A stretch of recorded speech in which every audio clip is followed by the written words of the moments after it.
ಒಂದು ಸಣ್ಣ trend it has given multiple perspectives. The childhood rescripting unfulfilled emotional needs ಅಂತ ಕರಿತೀವಿ. ಬರೀ ಒಂದು ಸೋಷಿಯಲ್ ಮೀಡಿಯಾ ಟ್ರೆಂಡ್ ಆಗೇ ನೋಡಬೇಕಾ ಅಥವಾ ಆ್ಯಕ್ಚುಲಿ ಸೈಕಲಾಜಿಕಲ್ ಥೆರಪಿ ಆಗೋ ಆಗ್ಬೋದಾಗಿ? ನಾನು ಆ ಪರ್ಟಿಕ್ಯುಲರ್ ಹೆಲ್ಪ್ಲೆಸ್ ಚೈಲ್ಡ್ ಮೋಡ್ ಇರುವಾಗ I think in a particular way, I behave in a particular way, I feel in a particular. ಇವಾಗಿನ ಮಕ್ಕಳಲ್ಲೇ ನಾನು ತುಂಬ ಚೆನ್ನಾಗಿ ಕೇಳ್ತೇನೆ, ಐ ಆಮ್ ಆ್ಯಂಕ್ಷಸ್ ಏನಾರು ಹೇಳಿದ್ರೆ ಐ ಆಮ್ ಆ್ಯಂಕ್ಷಸ್. ನಾನು ಹೇಳಿದಾಗ ಅವರು ಅದನ್ನು ರಿಜೆಕ್ಟ್ ಮಾಡಿದ್ರು ಅಥವಾ ಇದು ಬಿಟ್ಬಿಡು ಇದೇನು ಎಲ್ಲರಿಗೂ ಆಗುತ್ತೆ ಅಂತ ಅಂದ್ಬಿಟ್ರು.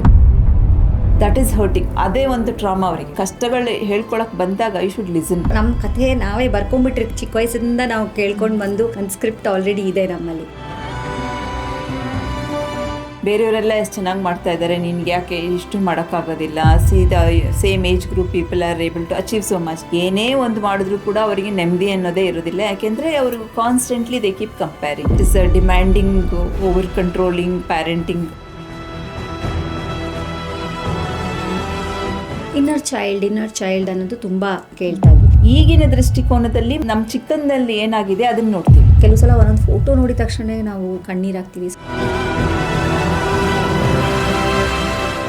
ಎಲ್ಲಿ ಬೇಕು ಎಲ್ಲಿ ಬೇಡ ಅನ್ನೋಂಥ ಬ್ಯಾಲೆನ್ಸ್ ಇದೆಲ್ಲ ಅದು ಬರಬೇಕಾಗತ್ತೆ. ಬರದೇ ಇದ್ರೆ ತೊಂದರೆ ಆಗುತ್ತೆ. ಮೆಂಟಲ್ ಹೆಲ್ತ್ ತುಂಬ ಇಂಪಾರ್ಟೆಂಟ್.